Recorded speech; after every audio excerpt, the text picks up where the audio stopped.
Assalamualaikum warahmatullahi wabarakatuh. Saya Oktaviani Nurfadilah dari kelas 06 SMJP 018 akan menjelaskan analisis kesalahan strategi pemasaran dari produk DAF untuk menyelesaikan ujian akhir semester. Selama bertahun-tahun, DAF telah menciptakan merek yang mencerminkan kecantikan sejati bagi wanita. Yang dimaksudkan adalah untuk berhubungan dengan semua wanita terlepas dari karakteristik fisik mereka. Merek perawatan pribadi telah meluncurkan beberapa kampanye pemasaran yang sukses di masa lalu, terutama kampanye DAF, mereka untuk kecantikan sejati yang bertujuan untuk merayakan variasi fisik alami yang diwujudkan oleh semua wanita dan menginspirasi mereka untuk memiliki kepercayaan diri agar nyaman dengan diri mereka sendiri menurut perusahaan tersebut. Kesalahan strategi pemasaran DAF adalah mereka mengatakan kalau semua perempuan bisa cantik bagaimanapun fisiknya, tapi kalimat yang digunakan justru sebaliknya. Kalimat fat or fat dan withered or wonderful seperti mendeskripsikan orang gemuk dan orang berkulit hitam. Karena yang langsing dan berkulit putih tetap jadi yang paling cantik.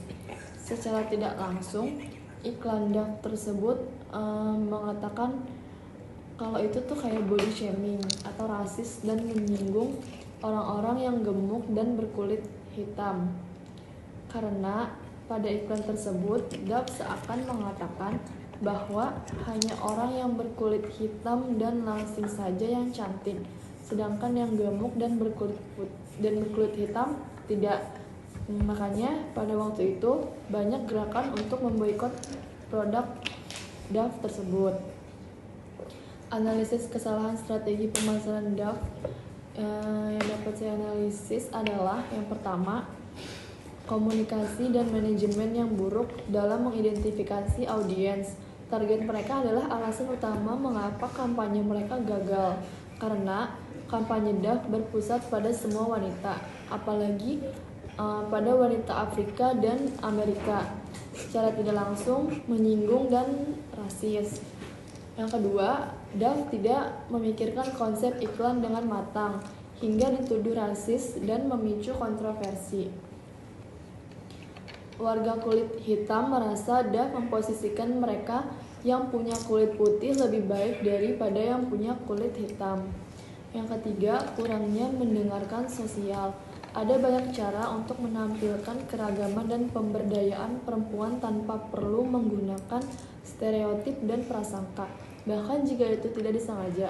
Sejak kecelakaan kampanye 2011 mereka, DAF tampaknya tidak menerima apa yang dikatakan tentang kesalahan mereka untuk melakukan perbaikan yang diperlukan. Yang keempat, sedikit atau tidak ada hubungan antara suara dan nada merek.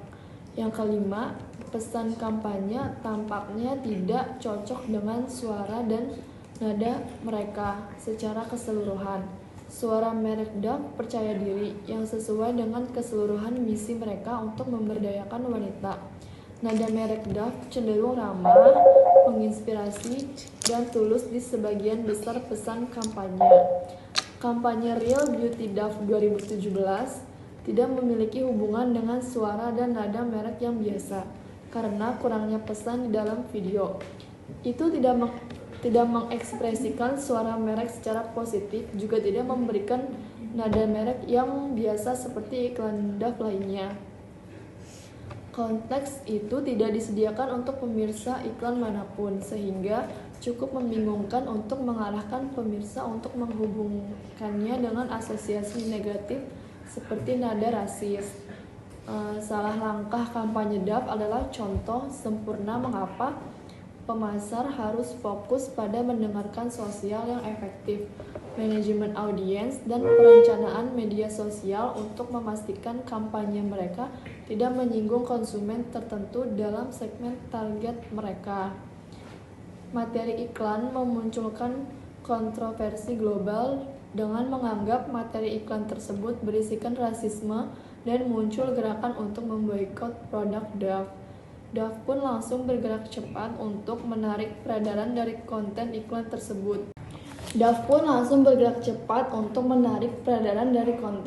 tersebut. Ia menilai bahwa ada baiknya bila penonton dan calon konsumen melihat iklan tersebut secara utuh dalam bentuk iklan 30 detik, tidak hanya dalam satu potongan saja. Selama ini, Dove dikenal sebagai merek personal care yang bisa merangkul semua kalangan. Dove merupakan inisiator sekaligus pionir dalam hal kampanye wanita tentang konsep kecantikan. Bila selama bertahun-tahun citra cantik dilekatkan pada wanita yang tinggi, langsing, dan muda, Dove justru melawan mentah-mentah dengan kampanye Dove The Real Beauty pada pertengahan era tahun 2000-an. Alih-alih menggunakan model yang telah lekat dengan citra cantik, Dove membawa segerombolan wanita biasa-biasa saja namun ditampilkan layaknya seorang model. Kampanye ini berdasarkan riset Dove terhadap 3.000 wanita di 10 negara. Hasilnya hanya 2% dari narasumber yang mengkategorikan diri mereka sebagai cantik. Diusungnya kampanye ini sukses membawa nama Dove. Di tahun 2017 ini, situs riset statistika bahkan memasukkan Dove sebagai top 10 global leading personal care worldwide berdasarkan brand value. Tentunya, apa yang terjadi terhadap Dove menjadi pelajaran bagi semua brand. Bagaimana salah satu brand yang paling bernilai di dunia bisa rusak reputasinya hanya melalui sebuah materi iklan kurang dari 6 detik di dalam platform Facebook. Isu rasial terus menjadi kontroversi. Tidak hanya Dove, sebelumnya beberapa brand juga sempat terkena getahnya akibat materi iklan yang menjurus pada konten rasial. Lantas, apakah memang brand-brand tersebut memang sengaja membuat materi berisikan rasisme, atau mereka terpaksa membuat sesuatu yang inovatif dan singkat, mengingat saat ini era dari video iklan dengan durasi 6 detik. Dalam rangka untuk menyampaikan pesan yang tepat dan akurat, brand dan orang-orang di dalamnya harus mempunyai pemahaman yang mendalam tentang konsep ras.